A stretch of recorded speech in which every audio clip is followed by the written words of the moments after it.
Λοιπόν, σήμερα θα ασχοληθούμε με αυτό το παλιό τραπεζάκι, το οποίο το είχα στην αποθήκη μου. Κάποτε το είχα ζωγραφίσει με σπρέι και τώρα ήρθε η ώρα να του δώσουμε μια δεύτερη ευκαιρία, να το αλλάξουμε λίγο. Πρώτα ένα καλό καθάρισμα, γιατί ήταν μες στη σκόνη, και ένα τρίψιμο καλό με το τριβείο για να φύγει το βερνίκι που είχα περάσει από πάνω, ώστε να μπορέσω να δουλέψω πάνω στο τραπεζάκι. Βέβαια, μόλις ξεκίνησα με το παλιό μου τριβείο, αυτό αποφάσισε να με εγκαταλείψει. Παρέδωσε πνεύμα, οπότε ήρθε ο καιρός για καινούριο τριβείο.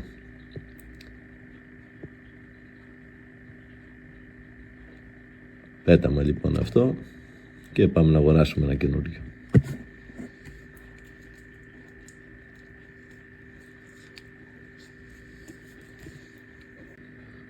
Έχω και αυτή την ταινία Καπλαμά, την οποία θα χρησιμοποιήσω για να φτιάξω ένα σχέδιο πάνω στο τραπέζι.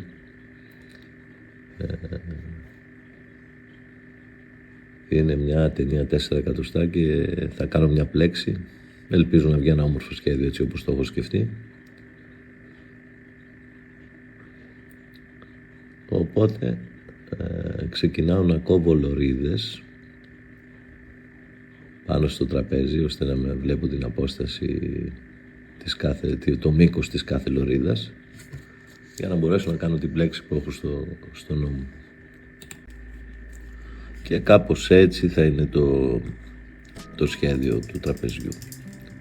Θα φανεί αργότερα έτσι πολύ καλύτερα. Έχω λοιπόν τα μεγέθη του καπλαμά όπως ακριβώς τα ήθελα, και τώρα, αφού ήδη έχω τρίψει και έχω περάσει ένα αστάρι, ένα primer στο τραπέζι, θα το βάψω μαύρο. Το βάφω με ένα χρώμα θερμοκρασίας που αντέχει σε θερμοκρασία και όχι με απλό χρώμα, θα δείτε αργότερα γιατί. Και τώρα θα ξεκινήσω να τρίψω τις λωρίδες του καπλαμά. Επειδή δεν είναι ταινία αυτοκόλλητη που βάζουμε στα τελειώματα, είναι ξύλο, θέλει τρίψιμο έτσι για να λιανθεί καλά, ώστε να μπορέσει να βαφεί. Ένα καθάρισμα, ένα αφήσιμα με τον αέρα καλό, και είναι έτοιμα για βάψιμο. Θα τις κάνω δίχρωμες τις ταινίες του καπλαμά, συγγνώμη, όχι δίχρωμες. Θα χρησιμοποιήσω δύο χρώματα. Κάποιες ταινίες θα είναι στο χρώμα του τικ, αυτό που βάφω τώρα, και έχω ξαναπεί το τικ είναι ένα ζεστό χρώμα, μου αρέσει πάρα πολύ, όχι πολύ σκούρο, και οι μισές ταινίες λοιπόν θα είναι τικ, οι άλλες μισές θα είναι πεύκο, ενεβαμένες πεύκο, ώστε να κάνει μια διχρωμία του σχέδιου που θα έχω πάνω στο τραπέζι. Ωραία, είναι έτοιμες και τώρα μπορώ να ξεκινήσω να τις τοποθετήσω κανονικά. Έτσι. Ωραία. Σιγά σιγά κάνω το πλέξι μου, θέλει λίγο υπομονή. Έχω γράψει σε όλες τις ταινίες τη σειρά τους και το μήκος τους για να μην με ταλαιπωρούν, από την πίσω πλευρά βέβαια. Και τώρα βλέπετε, μπορείτε να αρχίσετε να καταλαβαίνετε πώς γίνεται η διχρωμία που έλεγα στο σχέδιο. Ωραία. Αφού έχω τελειώσει, προσπαθώ οι ταινίες να έχουν ίση απόσταση, ώστε τα κενά που θα μείνουν τα τετράγωνα να είναι ίδια. Θέλει λίγο δουλειά αυτό, και αφού είναι έτοιμο ξεκινάω να τις κολλήσω με το σίδερο. Ο καπλαμάς αυτός έχει κόλλα από πίσω να μπορεί να κολλιέται. Γι' αυτό λοιπόν χρησιμοποίησα και το χρώμα που αντέχει σε θερμοκρασία, γιατί με το σίδερο τώρα, αν ήταν απλό χρώμα, θα φούσκωνε από κάτω.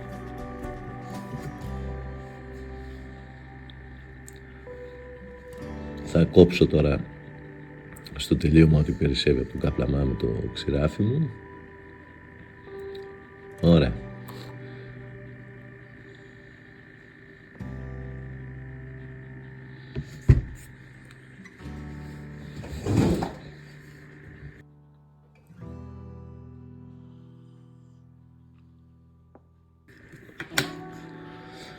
Και τώρα με ένα μπρονζέ χρώμα μεταλλικό που έχω, το οποίο είναι πάρα πολύ όμορφο, και μια οδοντογλυφίδα θα χρησιμοποιήσω και θα κάνω κουκίδες σε όλα τα μαύρα τετράγωνα που έχουν εμφανιστεί από την πλέξη.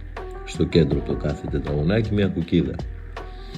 Έτσι με πολύ προσοχή να μην πάει πολύ χρώμα και χαλάσει. Τελίτσα.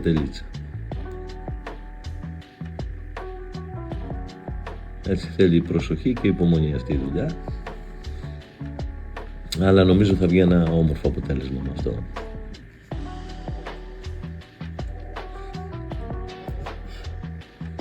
Ωραία, τελείωσα.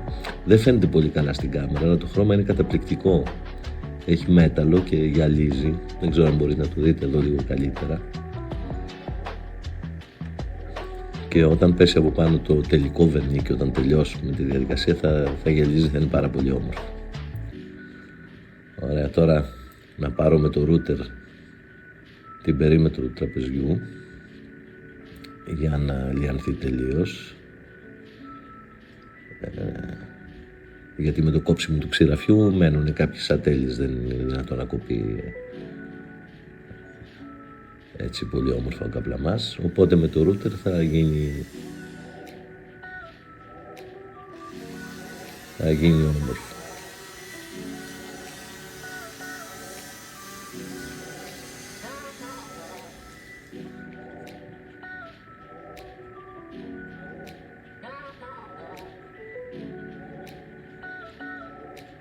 Ωραία. Ένα καθάρισμα, αφήσιμα με τον αέρα, να φύγουν η σκόνη και τα πριονίδια του ξύλου. Και τώρα ένα καλό τρίψιμο με το χέρι για να γίνει απόλυτα λίγο.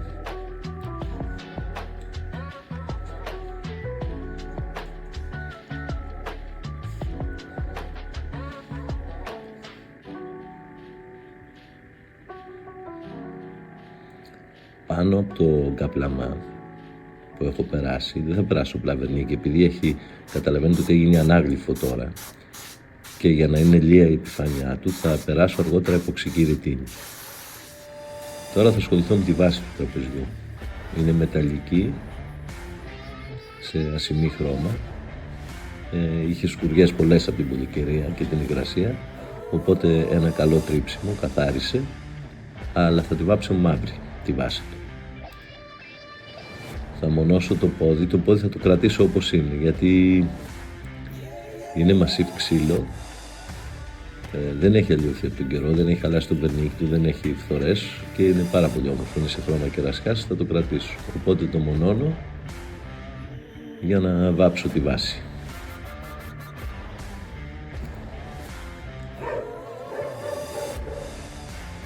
Τη βάση θα τη βάψω μαύρη. Δεν χρησιμοποιώ γυαλιστερό χρώμα, χρησιμοποιώ ένα σατινέ, επειδή θα περαστεί και βερνίκι από πάνω για προστασία, οπότε θα γυαλίσει καλά με το βερνίκι.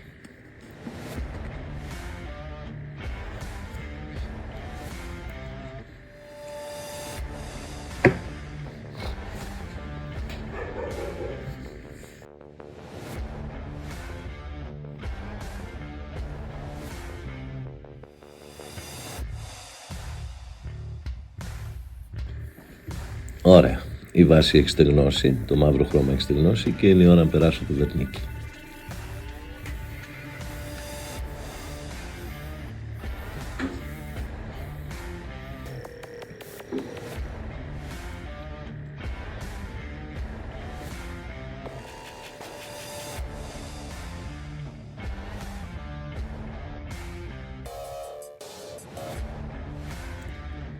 Έγινε πάρα πολύ όμορφη.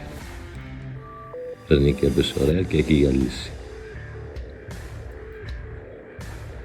Θα μείνει να στεγνώσει και η βάση και αφού στέγνωσε μπορούμε να περάσουμε τη ρετίνη στο τραπέζι.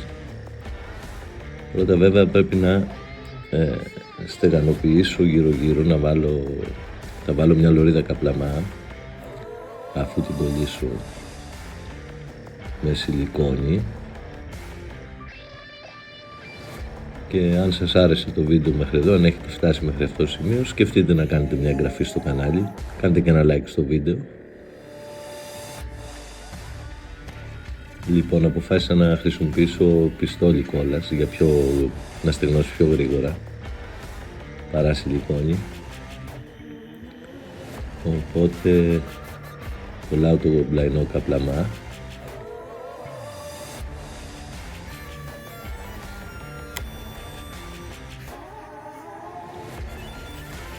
Θα αφήσω ένα περιθώριο που να ανεβαίνει πάνω από το τραπέζι περίπου μισό εκατοστό, ίσως και λίγο λιγότερο,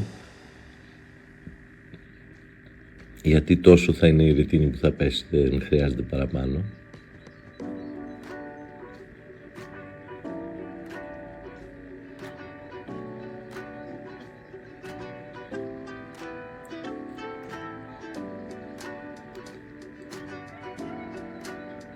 Ωραία.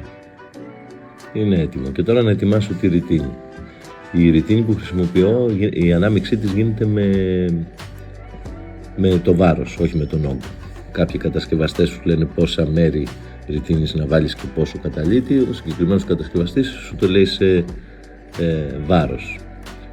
Και πρέπει να υπάρχει ακρίβεια στην ανάμειξη, οπότε χρησιμοποιώ ζυγαριά ακριβίας για τη ρητίνη και για τον καταλύτη, για να έχω ένα καλό αποτέλεσμα.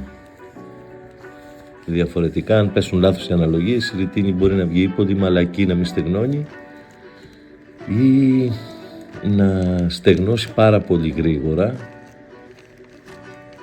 και να μουντώσει, να θαμπώσει, το αποτέλεσμα να μην είναι καθόλου καλό και να μην είναι ρευστή, να μπορείς να τη χρησιμοποιήσεις.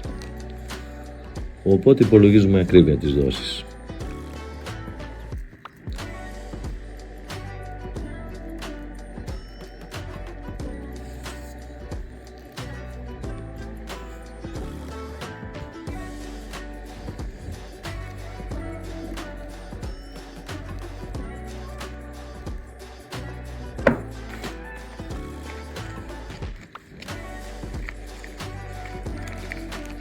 Ωραία. Καταλύτης και ρητίνη. Και θέλει πολύ καλό ανακάτεμα, πολύ καλή ανάδευση, να αναμειχθούν τα δύο υλικά καλά.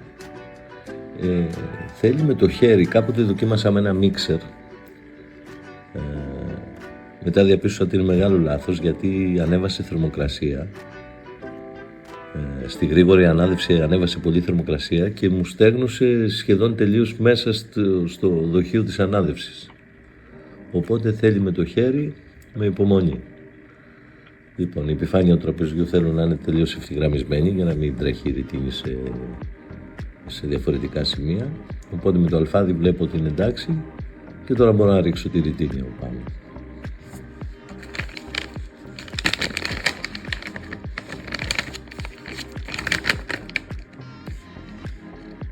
Έτσι, όταν πέφτει η ρητίνη, κοιτάξτε πόσο όμορφα ζωντανεύουν τα χρώματα από το ξύλο. Όταν στεγνώσει θα φανούν πάρα πολύ όμορφα και θα έχει μια αλληλεία επιφάνεια. Θα γεμίσει όλα τα κενά που έχει δημιουργήσει ο καπλαμάς και η επιφάνεια θα είναι απόλυτα αλληλεία. Έτσι την απλώνω λίγο με τη σπάτουλα να πάει παντού.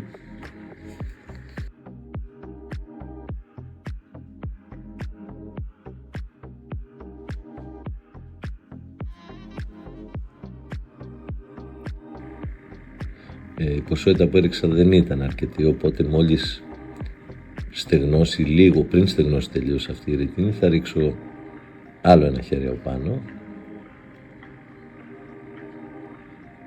έτσι, για να κάνει μια επιφάνεια αρκετά καλή. Η ρητίνη, όταν την ανακατεύουμε και μετά τη ρίχνουμε στην επιφάνεια, δημιουργεί κάποιες φυσαλίδες μέσα. Για να σπάσουν οι φυσαλίδες αυτές και να μην φαίνονται όταν στεγνώσει, χρησιμοποιούμε ή φλόγιστρο ή πιστόλι θερμοαέρα, όπως κάνω τώρα, και αυτό σπάει τις φυσαλίδες. Ωραία, το έχω αφήσει 3 μέρες λοιπόν το τραπέζι να στεγνώσει καλά, αφού έριξα και το δεύτερο χέρι της ρητίνης.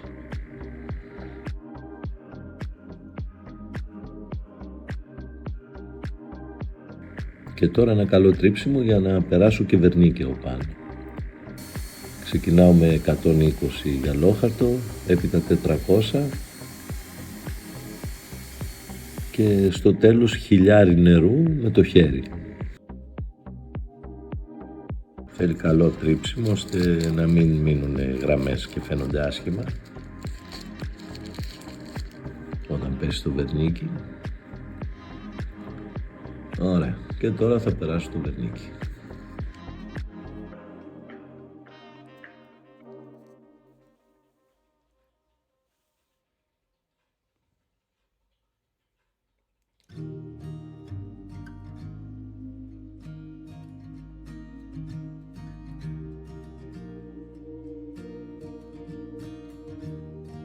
Έχει στεγνώσει το βερνίκι και τώρα στο τέλος βάφω και τον καπλαμά του μπλαϊνό με χρώμα τικ και αυτόν.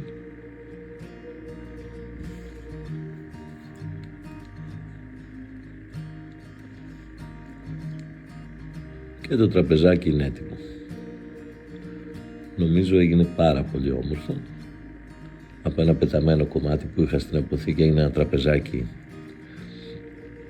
που μπορεί να σταθεί άνετα σε οποιοδήποτε χώρο. Ναι, έγινε ωραίο, έγινε όμορφο. Λέω εγώ, θέλω να μου πείτε κι εσείς τη γνώμη σας, αν σας άρεσε, ελπίζω να σας άρεσε και να σας ευχαριστήσω που παρακολουθήσατε το βίντεο. Κάντε ένα like, κάντε μια εγγραφή στο κανάλι, μου βοηθάει πολύ. Σας ευχαριστώ που παρακολουθήσατε, τα λέμε στο επόμενο βίντεο.